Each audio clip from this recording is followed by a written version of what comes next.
નમસ્કાર મિત્રો, આજે સીધું ને સટમાં ઇથોપિયાથી હમણાં જ પાછા ફરેલા ગિરીશભાઈ જોશી આપણી સાથે જોડાયા છે.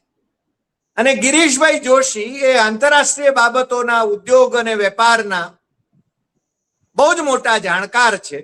વરિષ્ઠ પત્રકાર તો છે જ છે, પણ એ આંતરરાષ્ટ્રીય બાબતોના ખૂબ અભ્યાસી હોવાને કારણે એ હંમેશા કઈ નોખી વાત હોય તો આપણી સાથે જોડાય છે.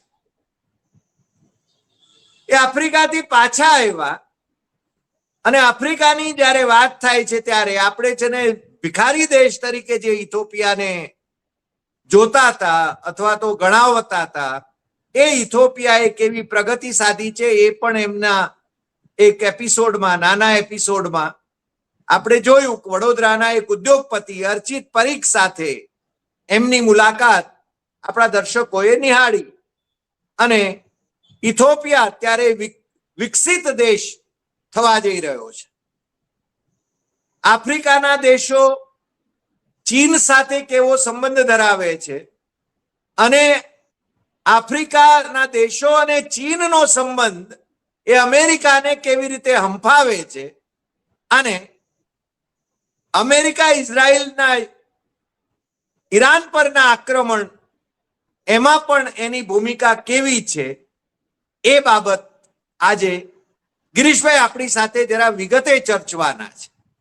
એટલે દર્શક મિત્રોને હું અનુરોધ કરું છું કે છેલ્લે સુધી એમણે આપણો એપિસોડ જોવાનો છે અને પોતાની કમેન્ટ્સ એ કમેન્ટ બોક્સની અંદર જરૂર મૂકવાની છે, કારણ ગિરીશભાઈ હંમેશા નોખી વાત કરતા હોય છે અને આજે પણ એ સુપર નોખી વાત કરવાના છે કે ચીન કેમ બળુકું થઈ રહ્યું છે. ગિરીશભાઈ, ફરી એકવાર આપનું સીધું ને સટમાં સ્વાગત. અને આજે જે આપ નોખી વાત કરવાના છો એ વર્તમાન સંજોગોમાં, ખાડી યુદ્ધ ચાલી રહ્યું છે એવા સંજોગોમાં ચીનની જે ભૂમિકા વિશ્વ ફલક પર છે એની આપ માંડીને વાત કરો. ગિરીશભાઈ. ધન્યવાદ ડોક્ટર સાહેબ. ઇથોપિયાના ઇન્ટરનેશનલ એરપોર્ટ ઉપર ચાઇનીઝમાં અનાઉન્સમેન્ટ થાય, ત્યાં સાઇન બોર્ડ મારેલા છે, એમાં એ લોકોની મેડ્રીન લેંગ્વેજની અંદર તમને સાઇન બોર્ડ જોવા મળે. એટલે અમે ખાલી ઉત્સુકતા પૂછ્યું કે ભાઈ આટલી બધી દુનિયાની પબ્લિક અહીંયાથી આવ જાવ કરે છે તો આ શું કામ છે? એટલે અમુક પછી ત્યાં જે લોકલ બિઝનેસમેન ને હતા, ત્યાંના લોકલ બી જે હતા પોલિટિશિયન, એમને મળ્યા તો એમણે એમ કીધું કે અમુક ડિટેલ્સ એમણે કીધા કે તમે સંશોધન કરશો ને એટલે તમને મળશે. એમણે એક સેન્ટર ફોર ગ્લોબલ ડેવલપમેન્ટનો એક રિપોર્ટ આવ્યો છે હાલમાં. એમાં એમણે કીધું કે ચાઇનાએ કેવી રીતે આ દેશો ઉપર ચૂપચાપથી ફાઇનાન્શિયલ કબજા લઈ લીધા છે. હવે એમાં સૌથી મોટું જો કોઈને લોન આપી હોય લગભગ 1690 કરોડની છે રશિયાને, વેનેઝુએલાને 112 કરોડ, પાકિસ્તાનને 6800 કરોડ, એંગોલાને એટલે એટલા જ બધા, કઝાકિસ્તાન, ઇન્ડોનેશિયા, બ્રાઝિલ, અર્જેન્ટિના, વિયેટનામ અને ટર્કી. હવે આ બધાને ફાઇનાન્શિયલ લોન આપ્યા પછી એમણે એક શરત મૂકી કે અમે લોકો તમારું ડેવલપમેન્ટ તો કરશું પણ અમારા એન્જિનિયરો કોમ્યુનિકેટ ન કરી શકે, એટલા માટે તમારે અમારી મેન્ડરીન લેંગ્વેજ જે છે એ તમને તમારા છોકરાઓને શીખડાવવાની. એટલે અમારા પ્રોજેક્ટમાં જે જોડાશે એને જો અમારી મેન્ડરીન ભાષા આવડતી હોય ચાઇનાની તો અમે એમને એમ્પ્લોયમેન્ટમાં પ્રાયોરિટી આપશું. એ કરતા 160 કન્ટ્રીઝની અંદર 1207 એ લોકોએ લેંગ્વેજના સેન્ટર્સ ખોલ્યા. 30 કન્ટ્રીઝે તો ઓફિશિયલ એમના કેરિક્યુલમના એજ્યુકેશનમાં મેન્ડરીન લેંગ્વેજને ઇન્ટ્રોડ્યુસ કરી. એટલે Chinese has been taken as an national language also. હવે આની પાછળ જે આખી ગેમ હતી એમાં આજે નવો યુદ્ધ ચાઇનાએ ચાલુ કર્યો ચૂપચાપ અમેરિકાની સામે, આની અંદર એક મોટી તકલીફો હવે ઊભી થતી દેખાવા માંડી છે. હવે એના ખેમામાં તમે જુઓ તો આ બધા કન્ટ્રીઓ ચાઇનાના ન્યૂ ડેવલપમેન્ટ બેંક તરીકે એ લોકોને લોન મળે છે. લોનની શરત એ કે એ લોકો વર્લ્ડ બેંક અને IMF ના પૈસા પાછા ચૂકવી દે. એટલે એ લોકોના જે સેન્કશન્સ, સબસિડીઓ પર કંટ્રોલ, રાજ ઉપર કંટ્રોલ, પોલિસી ઉપર, એ બધો ધીરે ધીરે ઓટોમેટિક હટી જાય, કારણ કે IMF ની અંદર વીટોનો પાવર છે, જ્યારે ન્યૂ ડેવલપમેન્ટ બેંક અને બ્રિક્સની અંદર બધા મેમ્બરોના વોટિંગ રાઇટ્સ ઇક્વલ છે. એટલે જેને જે પણ પ્રપોઝલ આપવો હોય નહીં લાગે તો, એટલે આ જે બે ફરક ખબર પડી એની અંદર સૌથી પહેલા નીકળી જવા વાળા કન્ટ્રી ન્યૂ ડેવલપમેન્ટ બેંકના ભરોસે બુર્કિના ફાસો, ઇથોપિયા, કેન્યા, ગાના, એરિટ્રિયા, ઝામ્બિયા અને અંગોલા. હવે આ જે મૂળ એ લોકોના કમાઈના સ્થાનો હતા એ ત્યાંથી નીકળી ગયા છે, એટલે હવે એ લોકો ઇન્ડિપેન્ડન્ટલી પોતાના ડિસિઝન લેવા માંડ્યા. એટલે ડેવલપમેન્ટ જે થયું છેલ્લા 5-7 વર્ષમાં કે IMF ની દાદાગીરી બંધ થયા પછી અને ન્યૂ ડેવલપમેન્ટ બેંક જે બ્રિક્સની છે એના તરફથી પૈસા મળ્યા પછી આ બધા છૂટા થયા છે. હવે એ લોકોના અમેરિકાના ખેમામાં જેને લોકો લોન આપીમાં કોણ કોણ વધ્યું છે? Israel, Ukraine, Jordan, Congo, Liberia, Afghanistan, Somalia અને ઇજિપ્ત. હવે ઈ કન્ટ્રીની અંદર કોઈ ઉત્પાદન નથી, એટલે ઈ તમે આશરો ભૂલી જાઓ કે ઈ કમાઈને કઈ અમેરિકાને આપશે.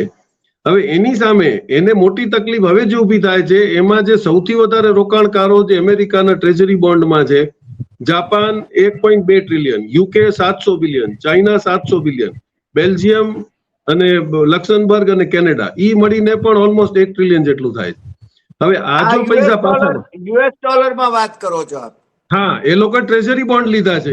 હવે એ લોકો પાછા માંગે છે કારણ કે કાલે જો ડોલર પડી જાય તો એની રિકવરીમાં એનો ફાઇનાન્શિયલ લોસ થાય. એટલે એમને જે આશરો છે કે ચાઇનાએ પાછા અપાવ્યા છે પૈસા, એ પાછા ઝટી લેવાની તૈયારી છે કારણ કે આ એ બધી કન્ટ્રીઓ, ચાઇના તો પોતે ગમે ત્યારે માંગી શકે છે. UK અત્યારે એનાથી આડો પાટ્યો કારણ કે UK ને સમજ પડી કે યુક્રેન વોરમાં આપણને જબરદસ્તી ગાલીને આપણી ઇકોનોમી ખરાબ કરી. યુરોપિયન યુનિયન અને ઇંગ્લેન્ડ એ લોકો અત્યારે જુઓ તો ગેસ વગર ફાફા મારી રહ્યા છે. અમેરિકાએ જે વચન આપ્યું તો ગેસ હવે સપ્લાય કરી શકાય એવી પરિસ્થિતિમાં છે નહીં. તો એને ગેસ સપ્લાય કરવા માટે જે યુક્રેન છે એ લોકોએ જેવી રીતે લોકશાહી બદલી અંકેરીમાં એમ કીધું કે ભાઈ હવે તમને ત્યાંથી પાઇપલાઇન મળશે, એટલે યુક્રેનને એમ થયું કે મારો ધંધો ગયો. એટલે $1.5 બિલિયન જે એને દર વર્ષે ફક્ત લાઈન વાપરવા દેવાના મળતા હતા એ બંધ થઈ ગયા હતા. હવે યુક્રેન તૈયાર થયો કે હું યુરોપિયન યુનિયનની ગેસ લાઈન પાછી ચાલુ કરી દેવા તૈયાર છું, મને પૈસા આપો. કારણ કે જોઈ ગયો અમેરિકાની પરિસ્થિતિ શું છે, યુરોપિયન યુનિયન નાટોમાં જેટલા હતા એ બધા એનાથી દૂર ચાલ્યા ગયા છે. એટલે આજે ફાઇનાન્શિયલ વોર હવે ચાલુ થયો છે ને, એ અમેરિકા માટે સાચવવો બહુ ભારી થશે. અહીંયા તો એને વાતો કરી લીધી કે ભાઈ અલે ખોમેનીને અમે મારી નાખ્યા, બધા એના લીડરશિપ ખતમ થઈ ગઈ, એમના હથિયારો ખતમ થઈ ગયા, એમના બધું ખતમ થઈ ગયા. પણ હવે કઈ અલૌકિક શક્તિ છે જે ઇઝરાયલ ઉપર ને અમેરિકા પર બોમ્બ મારે છે એને ખબર નથી. ગલ્ફ કન્ટ્રીઝને ખબર પડી ગઈ છે કે ભાઈ હવે આ લોકોના બેઝ અહીંયાથી કાઢો નહીં તો આપણે બેની લડાઈમાં વગર મફતની માર ખાઈ રહ્યા છીએ. એટલે અત્યારે જુઓ તો UAE ને એ લોકોએ રશિયા પહોંચ્યા છે. આજે ઈરાનના જે ફોરેન મિનિસ્ટર છે ઈ પણ અત્યારે રશિયામાં બેઠા છે. થોડા દિવસ પહેલા ચાઇના જઈ આવેલા છે.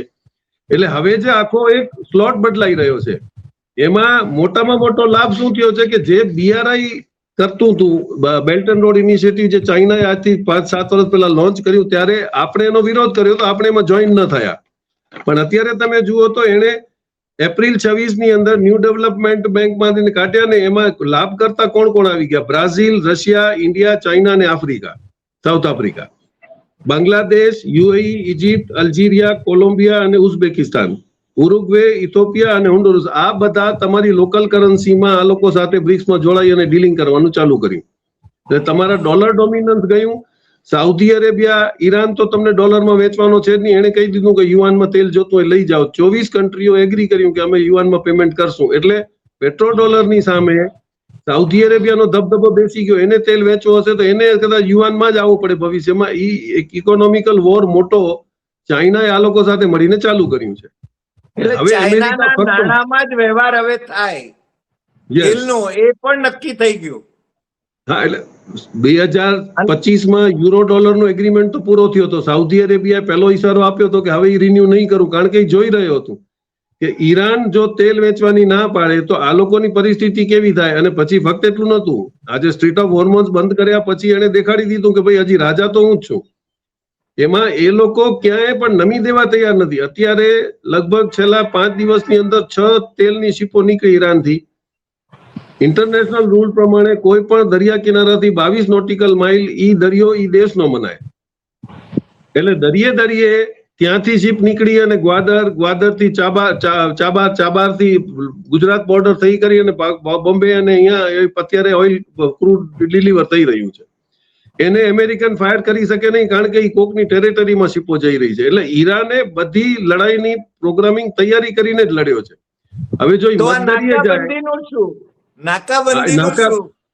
એ નાકાબંધી એવી રીતે જ તોડી છે. નાકાબંધી ત્યાં લાગુ પડે જ્યારે તમે આંતરરાષ્ટ્રીય સમુદ્રમાં જાઓ. એ જાતો જ નથી. એ તો કિનારે કિનારે પાકિસ્તાનના બોર્ડરમાં જાય, ત્યાં તમે ફાયર ન કરી શકો. પછી ગુજરાતની બોર્ડર એન્ટર કરે, ત્યાં તમે ન એમ કરીને એ બોમ્બે અને ગુજરાત ટેન્કરો પહોંચી રહ્યા છે. 6 ટેન્કરો અત્યારે નીકળીને પહોંચી ગયા. એટલે અમેરિકા જે પ્લાનિંગ કરી રહ્યું હતું એનું પહેલેથી જ પ્લાનિંગ એટલા માટે ફેલ ગયું, કારણ કે એને વિચાર્યું નતું કે બીજા પણ બધા હોશિયાર હોય. અને હવે જે રીતે ચાઇના અને રશિયા એ લોકોને સપોર્ટ કરી રહ્યા છે, અને હવે જે કન્ટ્રીઝ જે IMF માંથી ફ્રી થઈ ગયા એ લોકોને આંખો દેખાડે છે. હવે આની અંદર તમે જુઓ તો વેનેઝુએલાની અંદર બી એને પૈસા રોકેલા છે. એટલે વેનેઝુએલામાં અત્યારે જે ટીમો ત્યાં ઓઇલમાં સેક્ટરમાં કામ કરે છે એ ચાઇનીઝ કંપનીઝ છે. તું મદુરોને ઉપાડી ગયો, પણ આ લોકોનું શું કરીશ? કારણ કે ચાઇનાનો કોઈ માણસને જો ઈ નુકસાન પહોંચાડવાની કોશિશ કરે તો ચાઇના ડાયરેક્ટ વોરમાં ઇન્વાઇટ થાય, અને પછી એનું અમેરિકાનો શું અસર થઈ એને પરચો તો મળી ગયો છે. એટલે ધીરે કરીને UAE પણ હવે કોમ્પ્રોમાઇઝિંગ સ્ટેજમાં આવે છે. યુક્રેન પણ નાટો સાથે જોડાઈને એમ કરવા માંગે છે કે ભાઈ હું તમારા ભેગો રહીશ. ટર્કીની અંદર અત્યારે આવતા વર્ષે જ ઓવરસીઝ ઇસ્લામિક કોઓપરેશનની મીટિંગ છે. એમાં ઈરાન પણ હશે, ટર્કી બી હશે, UAE બધા હશે. હવે આની અંદર એક એપ્રોચ લેવો હશે તો ઓબ્વિયસ છે કે ત્યાં જે સેટલમેન્ટ થશે, હવે ટર્કી જેવો બદલાઈ ગયો એટલે આખો નેટોનો જે મેઇન ક્રંચ હતો જ્યાં દાદાગીરી કરતા હતા એ ટર્કી હટી ગયું. એટલે અમેરિકાની તો ખબર પડી કે ફિઝિકલ વોર પૂરું થયું, પણ ઈ બંધ થવાના એંધાણ હતા ત્યાં ચાઇનાએ ઇકોનોમિકલ વોર ચાલુ કરી. હવે આમાંથી એનો નિપટારો કેમ આવશે? કારણ કે જાપાને હવે પૈસા મૂકે એમ નથી. જાપાનને પૈસાની જરૂર છે, કારણ કે જાપાન હવે યુઆનમાં જો એને માલ લેવો હોય તો એને ડોલર મૂકીને યુઆન ભેગા કરવા પડશે. એટલે એટલો એક મસ્ત ચાલ ચાઇના રમી ગયું છે, જેને એકે પણ ફાયર ન કરી પણ અમેરિકાની પૂરી બેઝ હલાવી નાખી છે. એટલે ડી-ડોલરાઇઝેશન સાથે અને પછી જે કન્ટ્રીમાં ચાઇનાએ પૈસા રોક્યા ત્યાં એમ એટલું કીધું કે ભાઈ તમે ડેવલપમેન્ટ કરો, પણ એમ્પ્લોયમેન્ટમાં હું રોકાણ પણ કરીશ, પણ તમારા માણસો મારી ભાષા શીખે એટલે હું એની અંદર હું તમને પ્રાયોરિટી. એટલે ઓબ્વિયસ છે કે મને નોકરી મળતી હશે તો શીખીશ. અમે ભણતા ત્યારે બોમ્બેની અંદર રશિયન લેંગ્વેજ શીખવા વાળા છોકરા બી હતા ઘણા. એમને એમ હતું કે અને એમાં ઘણા બધા અમને ખ્યાલથી એ લોકો એમ્બેસીમાં લાગ્યા, કારણ કે એટલે language is very important. Right. એટલે ચાઇનાએ બધી રીતે એ લોકોને ઘેર્યા છે, જેનો હવે પરચો મળવાનું શરૂ થશે. અત્યાર સુધી તો આપણે ખાલી ઈરાન ને ઇઝરાયલ ને એની વોર જ જોતા રહ્યા કે આને આટલા બોમ્બ માર્યા અને આટલા બોમ્બ માર્યા. હવે ચાઇનાએ જે બોમ્બ ખોલ્યો છે એનો નિપટારો કેમ કરશે એ જોવાનું રહેશે. જી ગિરીશભાઈ, આમાંથી 2 પ્રશ્નો ઉદ્ભવે છે. એક, પહેલી વાત તો એ છે કે બ્રિક્સના યજમાન તરીકે આ વખતે આપણે છીએ, અને મોટા સાહેબના ખાસમ ખાસ એવા RSS ના પ્રચારક રહેલા, ભારતીય જનતા પાર્ટીના મહામંત્રી રહેલા રામ માધવ એ અમેરિકા જઈને કુર્નિશ બજાવી આવે છે, સાષ્ટાંગ દંડવત કરે છે, અથવા તો એમના છે ને પગ ચાટી આવે છે, એમ કહીએ તો ચાલે. હડસન પેલી ઇન્સ્ટિટ્યૂટની વાત કરીએ તો એમના જે સ્ટેટમેન્ટ છે એ ભારતની ગરિમાને ખતમ કરી નાખનારા છે. એટલે આપણે બ્રિક્સમાં શું નિર્ણય કરી શકીશું? કારણ કે બ્રિક્સમાં તો ચાઇના પણ છે, બ્રિક્સમાં રશિયા પણ છે, બ્રિક્સમાં છે ને ઈરાન પણ છે. તો આપણું શું થશે? આપણે ચેર છીએ, પણ આપણે ચેર તરીકે ત્યાં શું ભૂમિકા ભજવીશું? એક. બીજું, જાપાન જે અમેરિકાનું આશ્રિત છે એમ કહીએ તો ચાલે, એ જાપાન તમે જેમ કહ્યું એમ કે એણે ચાઇનીઝ ચલણ યુઆન ભેગું કરવાનું એના માટે અનિવાર્ય થઈ ગયું છે. એટલે ડી-ડોલરાઇઝેશન એ તો છે ને ટ્રમ્પભાઈને માટે મોટો ઝટકો છે. એટલે જાપાન પણ હવે છે ને ક્વાડમાંથી, આપણે ક્વાડમાં છીએ, જાપાન પણ ક્વાડમાં છે, તો એનું શું થશે? આપણી તો 2014 પછી પોલિસી જ રહી કે ચોરને આપણે કીધું ચોરીએ કરજે, સિપાહીને કીધું જાગતો રહે, પછી જેનું કામ થાય ને કહેવાય કે મેં તમને કીધું હતું. પણ ઈ પોલિસીઓ હવેના પરિસ્થિતિમાં ચાલતી નથી. અને તમને ચાઇના ને રશિયા મળી અને જે અમેરિકાને પાઠ ભણાવી શકતા, એમના માટે તમારી કોઈ પોલિસી ઇમ્પોર્ટન્ટ છે જ નહીં, કારણ તમે ડેમોક્રેસીમાં છો. કાલે જો તમારી સરકાર ઉથલાઈ જાય અને બીજી સરકાર આવે તો એ તમારા માટે મોટો એક ગેટ ઓપન જ છે કે ભાઈ અમે, અને ઓબ્વિયસ છે કે વિરોધ પક્ષ તો એનું વિરોધ કરી જ રહ્યું છે. એને પેલેસ્ટાઇનની ફેવરમાં જજમેન્ટ આપેલી જ છે સ્ટેટમેન્ટ. એટલે ગવર્નમેન્ટ સતત ભૂમિકા રહી છે, વાજપેયીની પણ ભૂમિકા રહી છે. હા, એટલે અત્યારે જે ભૂલો કર્યા છે પણ એની અંદર એ લોકોને અત્યારે મોંઘું નહીં પડે. અમેરિકાને મોટો ઝટકો ક્યારે લાગે? તમે જુઓ તો જેવું ઈરાન સાથેની વોર ચાલુ થઈ તો ગલ્ફ કન્ટ્રીઝની અંદર સૌથી પહેલા જે એટેક થયા એ અમેરિકન ડેટા સેન્ટર ઉપર થયા. એટલે અત્યારે જે ખતરો ઉભો છે કે ભાઈ તમારા જે બ્લેકરોકના ને જીઓના જે ટાઈપ છે, ગૂગલ અડાણીના ને ગૂગલના છે, આ બધા ડેટા સેન્ટરો તમે ઉભા કરો છો. ઈ જો કાલે ચાઇના તમને વોર્નિંગ આપે કે ભાઈ આ લોકોને કાઢો, જેમ ગલ્ફને કીધું હતું કે એ લોકોના બેઝ ત્યાંથી હટાવો, આપણે એમને બેઝ નથી આપ્યા એટલું સારું છે, પણ એ ડેટા સેન્ટરો એ લોકો માટે મોટો ખતરો ઉભો થયો. આજે આ લોકો અમેરિકા મૂકીને ભાગીને આવ્યા છે ખબર છે, ગલ્ફમાંથી એ મેજોરિટી એ લોકોએ શિફ્ટ કર્યું પોતાના સેન્ટરો એટલા માટે કે ગલ્ફ વનરેબલ હતું જ. જયારે ઈરાને ધમકી આપી અને ઈરાને એટેક કર્યા એના 1 મહિનાની અંદર તો આ બધી ઓફિસો ત્યાંથી શિફ્ટ થવા માંડી, કારણ કે આ બિઝનેસમેન છે આ લોકો. પણ આપણે જે ટાઈપ કર્યા આની અંદર એડવાન્ટેજ એટલું જ રહે કે એલન મસ્કના અને બ્લેક રોકના ઇન્વેસ્ટમેન્ટ ચાઇનામાં પણ છે. એટલે વેધર પછી તમને એમ કહી દે કે ભાઈ ગૂગલ ઉપર તમે ડિપેન્ડન્ટ નહીં રહ્યો ને તમે અમારો નેટવર્ક યુઝ કરશો એશિયામાં, જે અમારું બ્રિક્સનું એગ્રીમેન્ટ છે, તો આ લોકો ફસાઈ જાય. એટલે હજી ઘણી બધી રમતો ઇન્ટુ બિઝનેસ લાગુ પડવાની બાકી છે. અને એટલું સાબિત થઈ ગયું કે જો તમારે મિડલ ઈસ્ટમાં રહેવું હોય તો ઈરાનની વાત માનવી પડશે. અહીંયા આપણે નક્કી થઈ ગયું છે કે ભાઈ તમારે રશિયા આપણો એક બફર સ્ટેટ છે. રશિયા કદાચ આપણને ક્યાંકથી બચાવી શકે. હવે તમે પાકિસ્તાન ઉપર જરાક પણ ડોરા નાખ્યા તો ચાઇનાએ બતાડ્યું કે ભાઈ એની સોવરેનિટીની મેં ગેરંટી આપી છે, એટલે તમે હવે પાકિસ્તાનની ઉપર બી જો ગલત વાત કરવા જાશો તો કદાચ ચાઇના સાથે તમારા સંબંધ બગડે, જે હવે તમને પોસાય એમ નથી. તમે લોકલ પોલિટિક્સમાં ગમે એ કહેતા રહ્યા, સામે તમે $110 બિલિયન ધંધો એના ભેગો કર્યો. અત્યારે તમે ઇલેક્ટ્રિકલ વ્હીકલ્સ માટે પણ તમે એના પર ડિપેન્ડન્ટ છો. અને અત્યાર સુધીમાં કદાચ ઓછા લોકોને ખબર છે કે દુનિયામાં ડચની એક જ કંપની હતી અમેરિકામાં, ASML. ઈ 3 નેનોમીટર્સની અંદર જો ચિપ ઉપર કાંઈ લખાણ, એને અલ્ટ્રાવાયોલેટ લિથોગ્રાફિક પ્રિન્ટિંગ મશીન કે, એના ઉપર જ્યાં સુધી તમે પ્રિન્ટિંગ ન કરો ત્યાં સુધી તમારી ચાલે નહીં ચિપ. ઈ ચિપ ઈ એક જ કંપનીની મોનોપોલી હતી આખી દુનિયામાં જે મશીન બનાવતી.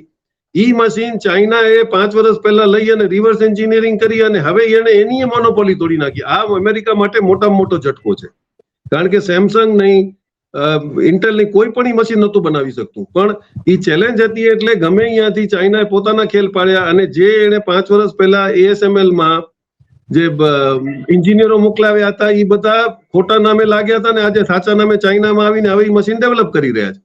એટલે ચાઇનાએ બહુ પહેલા ઘણા બધી સ્ટ્રેટેજિક ફાઇટો તૈયાર રાખી હતી, એમાંથી કદાચ અમેરિકા કૂણો પડે નહીં, નીકળી નહીં શકે. એટલે તમારી ચિપ મોનોપોલી, રેર અર્થમાં ચાઇનાની 95% આજે પણ મોનોપોલી છે. એટલે એના પછી જો ઈ તમારી ચિપ રાઇટિંગમાં અલ્ટ્રા મશીન પણ બનાવી લે લિથોગ્રાફિક, તો એને કોઈની ગરજ જ નહીં પડે અને તમને બધાને એની ગરજ પડશે. કારણ કે અત્યાર સુધી જેટલા મશીન છે એ 12-15 નેનોમીટર સુધીના જ પ્રિન્ટિંગની કેપેબિલિટી છે. 2 અને 3 ની કેપેબિલિટી ખાલી ડચ કંપનીના મશીન પાસે હતી, જે ચાઇનાએ ડેવલપ હવે કરી લીધી છે. એટલે તમે જુઓ તો વ્યવસ્થિત રીતે ચાઇના ને રશિયાએ પ્લાનિંગ જ કર્યું હતું અને હવે એ ગ્રીપમાંથી અમેરિકા નીકળી શકે એવી પરિસ્થિતિ મને લાગતો નથી. ગિરીશભાઈ, આમાં બીજા પ્રશ્નો ઉદ્ભવે છે. એક, આપણા મોટા સાહેબ એ આપણા બાપ તરીકે ઇઝરાયલને નક્કી કરી આવ્યા. આપણી માને માટે બાપ, આપણો બાપ છે ને એ ઇઝરાયલને નક્કી કરી આવ્યા, જઈને લગ્ન કરી આવ્યા, કદાચ માના લગ્ન કરાવ્યા એમણે. અને આપણે મધરલેન્ડ અને એ લોકો ફાધરલેન્ડ. આ નરેન્દ્ર મોદીએ જે કહ્યું એની વાત કરું છું. એટલે અંધભક્તોને તો આ તકલીફ થાય એ સ્વાભાવિક છે, કારણ કે અંધભક્તોએ કદાચ ત્યાંની પેદાશ હોય એવું લાગે, મોદીએ કહ્યું છે એટલે. પણ મોસાદ વાળા જે અહીંયા આવ્યા છે ગાંધીનગરમાં, એ લોકોનું શું થાય? આ એક સીધી વાત છે. જે કંપનીઓ મોસાદ વાળાઓએ છાપી અથવા જેમને જગ્યા આપી છે આપણી જે ગાંધીનગરની ગિફ્ટ સિટીમાં, એટલે એમનું શું, એ શું કરશે? એકથી તો તમે જુઓ જ્યાં સુધી બાપ થઈને આવ્યા છે, આપણે માં છીએ. ઈ 2 કંપનીઓ એક્સ મોસાદના જે ચલાવે છે, ઈ એક સાયબર સિક્યોરિટી છે અને બીજી એક સાયબર આર્ક છે. ઈ 2 કંપનીઓ આવી ગઈ છે, બરોબર છે, પણ આ બધા બી દુબઈમાં, સાઉદી અરેબિયામાં બધે જે ફિટ કરીને બેઠા હતા એટલા માટે કે અમે અહીંયા સિક્યુરિટી અને અમારું કામ કરશું તો અમારા ઉપર કોઈ એટેક નહીં કરે, તમે પણ સેફ રહેશો. પણ હવે તો એ પોર્ટફોલિયો જ ખતમ થઈ ગયો, તમને તો ઘરમાં આવીને મારી જાય છે બધા. એટલે તમારો સિક્યુરિટી રિંગની જે પરિસ્થિતિ હતી, પણ આપણને સ્પેશિયલ જે સંબંધ હતા ઇઝરાયલ સાથે, એમાં આ બધા આવીને અહીંયા બેસી ગયા છે. ઈ એટલે બેઠા કે એમને ખબર કે આજ નહીં તો કાલે આપણને ગલ્ફમાંથી નીકળવું પડે. આફ્રિકાથી ઓલરેડી નીકળવાનું ચાલુ થઈ ગયા છે. આફ્રિકામાં હવે એમનો કોઈ એવો ઇમ્પોર્ટન્સ રહ્યો નથી. તમે વિચાર કરો, જ્યાં ઇંગ્લિશ ચાલતું હતું ત્યાં ચાઇનીઝ લેંગ્વેજ ચાલવા માંડી છે, અને એ લોકોની લોકલ લેંગ્વેજ. એટલે ઈશારો ઇન્ડાયરેક્ટલી છે આફ્રિકાનો કે ભાઈ અમે એવા લોકો ભેગા રહેશું જે અમને ડેવલપમેન્ટ શીખડાવે. ફ્રાન્સની અંદર 1.5 ટન સોનું આપી અને IMF ના પૈસા પાછા ભરવાના હતા. ઈ 3 મહિનાની અંદર ઇબ્રાહિમ તોરે બુર્કિના ફાસોમાં કાલે 1.5 ટન સોનું આપી અને ઈ એના લોનથી ફ્રી થઈ ગયો છે. બધાને નવાઈ લાગતી હતી કે પૈસા ભરશે કેમ. એટલે અત્યારે પાછળથી જે ચાઇનાની ડેવલપમેન્ટ બ્રિક્સની જે મદદ કરી રહી છે, અને એ લોકોને સમજ પડે છે કે ભાઈ આ લોકોની લોન છે એ રાઇડર સાથે આવે છે, ન્યૂ ડેવલપમેન્ટ બેંકની લોન છે એ ફક્ત ડેવલપમેન્ટ માટે આવે છે, અને ઉઘરાણીએ પણ ચાઇના આકરો નથી.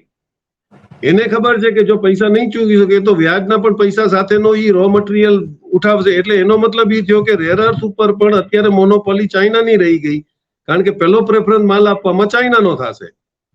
એટલે એને ધીરેક રહી અને પોતાના રિસોર્સિસ પણ કંટ્રોલ કર્યા, સારી રીતે કંટ્રોલ કર્યા. અને અમેરિકાની જે થિયરી હતી કે ડરાવીને કંટ્રોલ કરો, એ હવે ડર નીકળી ગયો આફ્રિકાનો બી, કારણ કે એમને સપોર્ટ મળી ગયો. પછી એવું હતું કે ભાઈ બધી સિસ્ટમ ગૂગલ ઉપર ચાલે છે, સ્વિફ્ટ ન હોય તો આપણા બેંકમાં ડોલર ટ્રાન્સફર થાય નહીં, તો તમારે ગૂગલની સામે બાયડુ આવી ગયું, જે ગૂગલ કરતા ઘણો બધો મોટો પાવરફુલ સબસ્ટિટ્યુટ છે. એની ઈરાન વોરની અંદર આપણે કમાલ જોઈ લીધી. હવે તમે જે ગૂગલની પત્ર એમાં બાયડુ આવી ગયું, સામે સ્વિફ્ટની અંદર બધા ડોલરો તમારી સ્વિફ્ટ બેંકની અંદરથી જ બધા ડીલ થાય. એ સ્વિફ્ટ બેંક વેલી બંધ થઈ ગઈ, કારણ કે આપણે તો બ્રિક્સની અંદર UPI ની જેમ રિયલ ટાઈમ ટ્રાન્સફર આપવા માંડ્યા. દરેક બેંકની અંદર વોસ્ટ્રો એકાઉન્ટ ખુલી ગયા. એટલે હવે આપણે પાછો જૂના નામા ઉપસ્થિતિમાં આવી ગયા, જે આપણે ઈરાનથી કરતા હતા મનમોહન સિંહના ટાઈમમાં, કે ભાઈ સ્વિફ્ટમાં ઓપરેટ ન કરે કારણ કે ઈરાન ઉપર સેન્કશન હતું. તો આપણે જે ઘઉં મોકલતા એના પૈસા કલકત્તાની યુકો બ્રાન્ચમાં વોસ્ટ્રો એકાઉન્ટ હતું એમાં નાખતા, અને તેલ આવતું એ કાપતા. એટલે આમાં કઈ હતું નહીં, એમાં ખાલી નામું જ લખવાનું હતું. ઈ સિસ્ટમ ઉપર આજે બધા બ્રિક્સ કન્ટ્રીઓ જે એગ્રી કરી ગયા છે યુએન માટે, દે હેવ એક્સેપ્ટેડ ધેટ. એ લોકોએ બધા પોતપોતાની બેંકમાં વોસ્ટ્રો એકાઉન્ટ ખોલ્યા છે. જેનું ટ્રેડ ડેફિસિટ નહીં હોય એના માટે બ્રિક્સનો એક આવી ગયું છે ઉપાય કે ભાઈ અમે લોકો બ્રિક્સ કરન્સીની અંદર એક એસ્ટાબ્લિશમેન્ટ, એની કોઈ નામ નહીં હોય, પણ એ જે ટ્રેડ કરશો એમાં 60% તમારા લોકલ કરન્સીનો વેટેજ અને 40% ગોલ્ડ બેઝ. એટલે કાલે જો કઈ લબડું થાય તો ગોલ્ડ બેઝ આપીને પણ તમે એને સેટલ કરી શકશો. એટલે બ્રિક્સનો પોલિસી બહુ ક્લિયર છે, પણ એ લોકો ખુલ્લામાં હજી બહુ જાહેરાત નથી કરતા કે ભાઈ એની અંદર કોઈ સેબોટેજિંગ ન કરે. એટલે અમેરિકાની હેજીમની તો ઓલમોસ્ટ ખતમ થઈ ગઈ છે, પણ હવે ખોટું બોલી બોલીને કેટલા સુધી ટકાવી રાખશે પોતાની ઇજ્જત નહીં જોવાનું છે, પણ it is almost near to collapse now. જી સાહેબ, છેલ્લો સવાલ મારો છે, છેલ્લો સવાલ કે ભાઈ શ્રી નરેન્દ્ર દામોદરદાસ મોદી વિદેશ યાત્રાએ બીજિંગ જાય ત્યારે ફરીને પાછા ત્યાં બીજિંગ એટલે ચાઇના ફાધરલેન્ડ છે અને ઇન્ડિયા મધરલેન્ડ છે એવી જાહેરાત નહીં કરે એની કોઈ ખાતરી ખરી હવે? કારણ કે અમેરિકાને હવે છે ને, અમેરિકા ઇઝરાયલના નેક્સસ જે છે એની સાથે તો હવે છે ને મને લાગે છે ખોટનો ધંધો કરવાનો થશે, એટલે ચાઇનાને વળગી રહેવું પડશે. એટલે ભાઈ $100 બિલિયન નો ફાયદો તો દર વર્ષે ચાઇનાને કરાવે જ છે. એનું દૂધ અને દહીં બંનેમાં પગ રાખે છે. એ તો આપણા સમજદાર દર્શકો જાણે જ છે, અને સત્તાવાર આંકડા છે.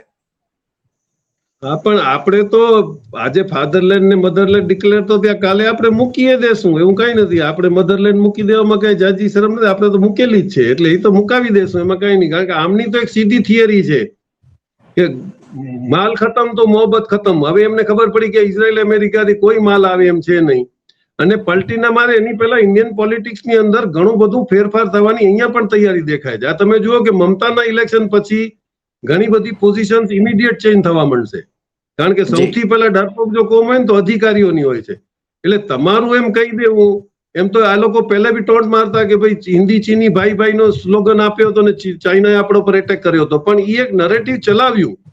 હકીકત કોઈ નથી જાણતું કે એના એટમિક સાઇટ ઉપર ઇન્સ્પેક્શન કરવા માટે અમેરિકાના પ્લેનના આપણને ઓરિસ્સાથી ઉડવા દીધા હતા. એ બધાને 62 ની લડાઈ યાદ છે, પણ આપણે ત્યાં અમેરિકાને તેદીવાલા થવા જતા હતા એ કોઈને ખબર નથી.